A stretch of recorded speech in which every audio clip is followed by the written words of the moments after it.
Welcome back to The Paper Pursuer. Final two articles for episode show notes 1192. This article is on Just the News, titled Michael Flynn Seeks Total Exoneration, Not Pardon, Says His Attorney. Sidney Powell says case could be over in a week once Altered 302 examined in DOJ review. By Sophie Mann, February 27th, 2020. Retired Lieutenant General Michael Flynn's lawyer, Sidney Powell, told Just the News this week that she is seeking total exoneration of her client from the Department of Justice in a case that has dragged on for years. We don't want a pardon, she told the site CEO John Solomon for his podcast, John Solomon Reports. We want an exoneration. While emphasizing that her client wouldn't dismiss the idea of accepting a pardon, Powell made it clear that she and Flynn have set their sights higher. We want this case dismissed in the interest of justice, she said. Flynn, National Security Advisor for a brief time in the early weeks of the Trump presidency, pleaded guilty in 2017 to making false statements to FBI agents about his contacts with Russian ambassador to the U.S. Sergei Kislyak in December 2016 during the presidential transition following Donald Trump's election. In January, Powell filed a motion to withdraw Flynn's plea, which she contends was submitted on the advice of counsel who were laboring under a severe conflict of interest due to their previous representation of Flynn when he registered as a foreign agent under the Foreign Agents Registration Act. Earlier this month, Attorney General William Barr appointed Jeff Jensen, U.S. Attorney for the Eastern District of Missouri, to review the government's conduct in the Flynn prosecution. Powell is urging Jensen to demand to see the FBI's original report of its interview with Flynn. The attorney says the FBI has stonewalled her request to review the report, known as a 302, which she believes would serve as exculpatory evidence for her client. They're required to give us anything that's favorable to the defense, and obviously they haven't given us that for 2 years, said Powell. That alone would require dismissal of the case for suppression of evidence. Powell believes the original 302 was likely altered by Peter Strzok and Lisa Page, and is being hidden to cover up egregious government misconduct.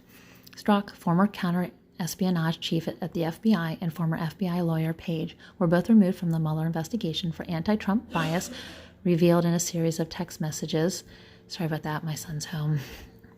Anyway, they were fired for anti-Trump bias revealed in a series of text messages the pair exchanged while deeply involved in the Bureau's investigations into both Hillary Clinton's private email server and Russian meddling in the 2016 election. You can't look at the altered 302 and the agent's notes and not realize that they inserted things in there that weren't there before, said Powell, author of License to Lie, a book exposing overzealous federal prosecutors. Once Jensen is able to review the original 302 report, Powell sees no reason why the case couldn't be over within a week. According to Powell, Flynn, director of the Defense Intelligence Agency under former President Obama, was too great a threat to corrupt government officials for the FBI to allow him to remain in place as a close advisor to President Trump. His knowledge of who the bad actors are, combined with an eagerness to clean up a dysfunctional intelligence community, left him with a giant target on his back. I didn't like the Iran deal. In building a defense of Flynn in a series of court motions, Powell has emphasized that fired former FBI Director James Comey bragged about concocting a scenario in which the FBI surprised Flynn, without his lawyer present, in what she calls a pathetic and disgusting attempt to ensnare him in a perjury trap. There was a group of about 10 people in the FBI, she said, who met regularly and schemed and planned in multiple meetings how to catch him off guard, keep him relaxed, so that he did not even know he was a subject of an interview, much less that he was being investigated or, warned of his rights. Making the case that her client has been not the perpetrator but rather the victim of multiple crimes committed by government agents, Powell is adamant that the first step toward justice would be for Jensen to expose the facts of the investigation and then dismiss the case against General Flynn. Anything less, she says, would be disgraceful. It is disgraceful what they've done to him. Holy crap. Okay, one more article, and we're going to switch over to coronavirus again. So this is from AP. AP Fact Check. Democrats distort coronavirus readiness by Lauran, Neergaard, and Calvin Woodward, February 26, 2020. Washington AP. Democratic presidential contenders are describing the federal infectious disease bureaucracy as rudderless and ill-prepared for the coronavirus threat because of budget cuts and ham-handed leadership by President Donald Trump. That's a distorted picture. For starters, Trump hasn't succeeded in cutting the budget. He's proposed cuts, but Congress ignored him and increased financing instead. The National Institutes of Health and the Centers for Disease Control and Prevention aren't suffering from budget cuts that never took effect. A look at some of the Democrats' remarks. Mike Bloomberg, there's nobody here to figure out what the hell we should be doing, and he's defunded. He's defunded Centers for Disease Control, CDC, so we don't have the organization we need. This is a very serious thing.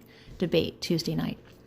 Joe Biden, comparing the Obama-Biden administration with now. We increased the budget of the CDC. We increased the NIH budget. He's wiped all that out.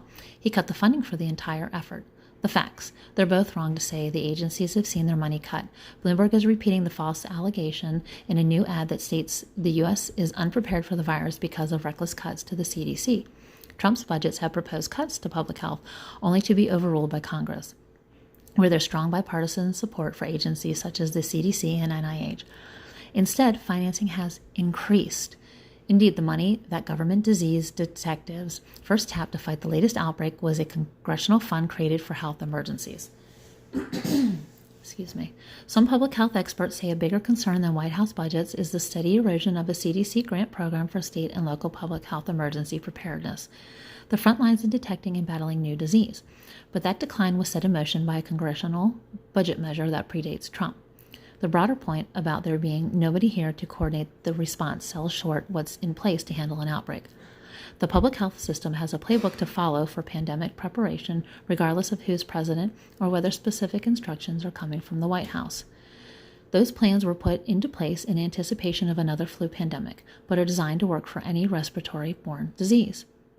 Among the health authorities overseeing the work are Dr. Ann Schuchat, CDC's principal deputy director and a veteran of previous outbreaks, and Dr. Anthony Fauci, NIH's infectious disease chief, who has advised 6 presidents. Wow. The CDC's response has been excellent, as it has been in the past, says John Auerbach, president of the Nonpartisan Trust for America's Health, which works with government at all levels to improve the nation's response to high-risk health crisis. Some Democrats have charged that Trump decimated the nation's public health leadership, but Auerbach said CDC's top scientific ranks have remained stable during the past 3 years. Will the preparations be enough? One of the lessons learned in prior crises, such as the anthrax attacks, is not to offer false assurances when scientists have questions about the illness. The CDC, for example, can accurately test for the virus, but has struggled to get working test kits to state health departments. That's key if there's a need to rapidly increase the number of tests being performed. The U.S. closed borders to travelers from China to buy time as preparations began, but classically that's not the way you address an outbreak, Fauci told the Associated Press this week. If you do it for a very limited period of time, temporarily until you can get things in order in your own country, it could have some benefit. But in general, the concept of closing borders, you cannot do that for an extended period of time. But with infections now in much of the world, one of the questions for U.S. policymakers is whether it's time to modify any of those border or travel restrictions. I'd say close the whole thing for a long time. That's just my opinion. Thanks for joining me, guys. I hope me reading the articles helps you get more information from the stories, and I will see you next time. Bye.